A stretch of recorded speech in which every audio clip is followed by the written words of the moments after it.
Bem-vindos ao The Debate. Poucas figuras na história da ciência são tão universalmente reconhecidas e, ao mesmo tempo, tão mal interpretadas quanto Albert Einstein. O nome dele virou sinônimo de gênio, né? Mas a visão de mundo dele, especialmente essa relação complexa com religião e ateísmo, é constantemente usada por lados opostos para validar seus próprios argumentos. E é exatamente aí que mora uma tensão fundamental no pensamento dele. No fundo, a gente fica com a pergunta: a postura de Einstein é uma síntese, uma visão sofisticada que consegue unir o fascínio da ciência com um tipo de espiritualidade? Ou foi, na verdade, uma hesitação, um certo receio de aceitar as conclusões mais radicais do naturalismo que a própria ciência dele ajudou a construir? Da minha parte, eu vou defender que a visão de Einstein representa uma ponte madura e, eu diria até necessária, entre a investigação científica e um profundo sentimento de reverência pelo cosmos. Pois é, mas a minha leitura é que, por mais avançada que fosse para a época, a posição dele foi um passo no meio do caminho, uma recusa em abraçar por completo as consequências de um universo que, ao que tudo indica, não tem um Deus. A meu ver, a posição do Einstein é de uma clareza impressionante se lida com atenção. Ele rejeitava de forma contundente o que chamava de infantil na religião, sabe? A ideia de um Deus pessoal, que se mete nos assuntos do mundo, que ouve preces, que julga as pessoas. Mas, ao mesmo tempo, ele não poupava críticas ao que via como um dogmatismo em certos ateus que, para ele, acabavam gerando um empobrecimento simbólico. A alternativa que ele propôs foi o que chamou de sentimento religioso cósmico, e isso é diretamente inspirado no Deus de Spinoza, ou seja, a ideia de que Deus, ou o divino, se manifesta na harmonia e na ordem racional do universo. Para Einstein, a ciência sem essa sensibilidade, sem esse assombro, é manca. Não é uma questão de fé cega, mas de uma reverência que, na verdade, é o motor da própria curiosidade científica. Olha, eu abordo isso de um ângulo bem diferente. É inegável que Einstein deu um passo gigantesco ao abandonar o Deus pessoal. É como se existissem fases na libertação do pensamento religioso e ele alcançou o que a gente poderia chamar de uma terceira fase. O problema para mim é que ele parou aí. Ao insistir em usar a linguagem de Deus e religião, mesmo que de forma poética ou metafórica, como o Deus de Spinoza, ele manteve um fantasma metafísico que a gente simplesmente não precisa. Outros pensadores, como Bertrand Russell, por exemplo, foram além. Eles chegaram no que seria a quarta fase, o naturalismo pleno, onde o maravilhamento diante do cosmos existe e é profundo, mas não precisa mais de metáforas religiosas para ser expresso. Então a posição de Einstein, embora compreensível para seu tempo, foi uma hesitação, uma ponte que ele mesmo construiu, mas não teve a coragem de atravessar por completo. E isso deixou a porta aberta para todo tipo de apropriação indevida do pensamento dele. Mas o ponto central para entender isso está naquela frase famosa dele: a ciência sem a religião é manca, a religião sem a ciência é cega. A segunda parte é óbvia, né? É uma crítica direta ao dogma, a fé que não questiona. Mas a primeira parte é a chave. Ele está dizendo que a ciência, quando desprovida desse senso de admiração, de uma bússola ética, que é o que ele chama de religião nesse sentido cósmico, se torna uma ferramenta fria e incompleta. Isso não é, de forma alguma, uma defesa de igrejas ou doutrinas. É o reconhecimento de que a busca pela verdade é inseparável de um sentimento profundo de humildade e espanto diante da ordem do universo. Certo, eu entendo essa visão da bússola ética, mas, na prática, essa frase não causou mais confusão do que clareza?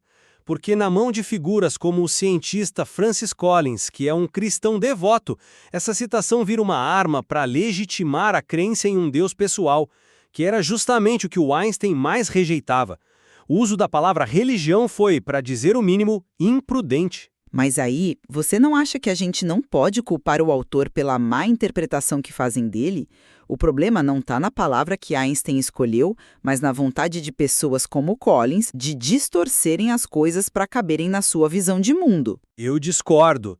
Um gênio da comunicação como Einstein deveria ter previsto que usar a palavra religião, por mais que ele a redefinisse para si mesmo, seria um prato cheio para esse tipo de apropriação.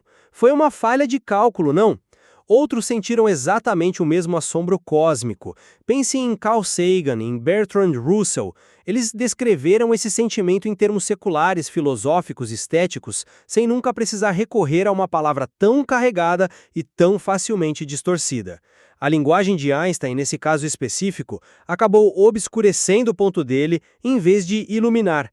Para mim, a escolha de palavras importa e muito. É um ponto interessante, mas eu vejo a questão da linguagem de outra forma. Quando ele critica o ateísmo, a crítica não é a falta de crença em si. É o que ele via como um dogmatismo reativo.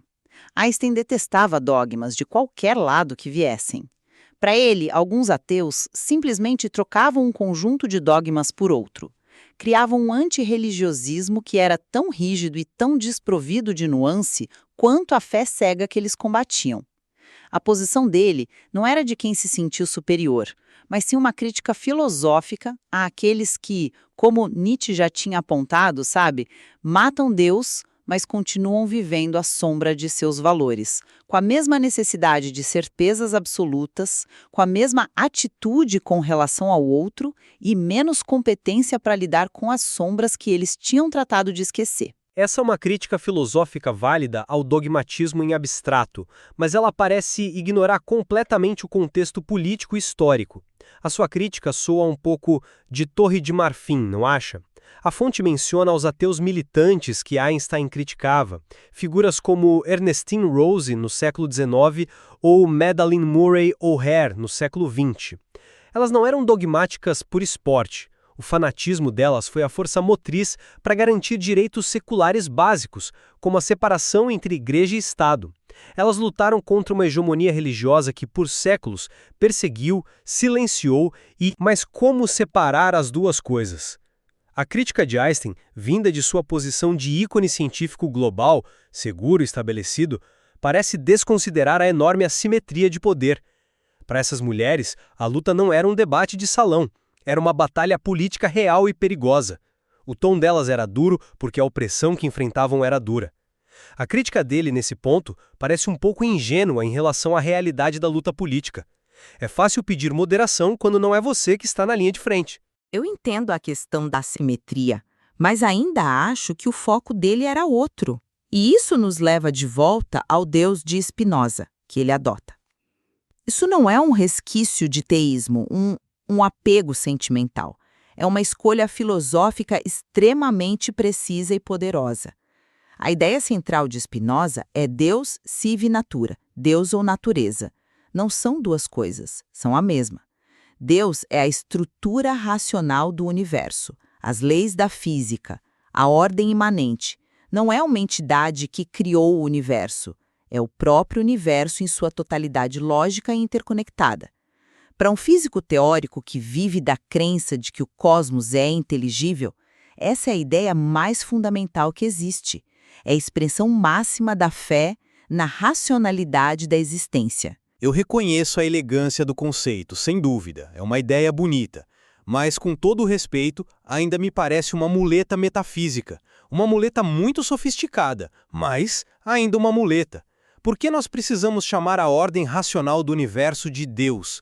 Qual é a necessidade disso? A ciência funciona perfeitamente com base no postulado da inteligibilidade do universo. Ela não precisa dessa hipótese Deus, nem mesmo na versão panteísta de Spinoza. Mas não é uma hipótese no sentido científico. É um enquadramento filosófico. É o reconhecimento de que há algo que transcende nossa compreensão imediata. Um mistério na própria ordem. É uma postura de humildade. Chamar de Deus é dar o nome mais sublime que a nossa cultura encontrou para essa totalidade ordenada e misteriosa. Mas aí é que está o problema. A história da ciência é a história de remover Deus das explicações, não de mantê-lo como um sinônimo poético para a natureza. Toda vez que dizíamos aqui age Deus na órbita dos planetas, na origem da vida, a ciência avançava e mostrava um mecanismo natural. Manter o termo Deus, mesmo que ressignificado, só perpetua uma confusão conceitual. No fim das contas, isso serve muito mais àqueles que querem desesperadamente conciliar ciência com teísmo do que àqueles que buscam uma visão de mundo puramente naturalista. A tal da quarta fase consiste exatamente em apreciar essa ordem e esse mistério sem precisar recorrer a essa terminologia. É admirar a natureza por ela mesma, não como uma manifestação de algo divino. A palavra Deus carrega uma bagagem histórica e cultural imensa, e insistir nela é, na minha opinião, um retrocesso. Olha, no fim das contas, eu volto ao meu ponto inicial. Einstein não hesitou, ele sintetizou. Ele conseguiu criar uma terceira via que é intelectualmente rigorosa e que rejeita os dois extremos: o dogma da religião organizada e o dogmatismo de um ateísmo raso e reativo. A religiosidade cósmica dele é a afirmação de que a ciência se torna mais profunda, mais significativa, quando ela vem acompanhada de assombro, de humildade e de um compromisso ético com o mundo. É uma visão que, para mim, continua sendo extremamente relevante e necessária hoje. E eu concluo que, embora Einstein tenha sido essa figura monumental de transição, a recusa dele em abandonar completamente a linguagem de Deus e religião o impediu de completar a jornada. Ele nos levou até a beira do rio do naturalismo pleno, mas não o atravessou. O que ele nos deixou foi uma visão poderosa, sem dúvida, mas em última análise, incompleta. Uma visão de um universo que pode ser compreendido e reverenciado sem qualquer necessidade de metáforas divinas, por mais elegante que elas sejam. O fato de estarmos tendo essa conversa sobre as crenças de Einstein um século depois mostra o quão profundamente a busca por conhecimento e a busca por significado estão ligadas. As ideias dele continuam a nos desafiar a pensar e, claramente, ainda há muito a ser explorado em seu pensamento.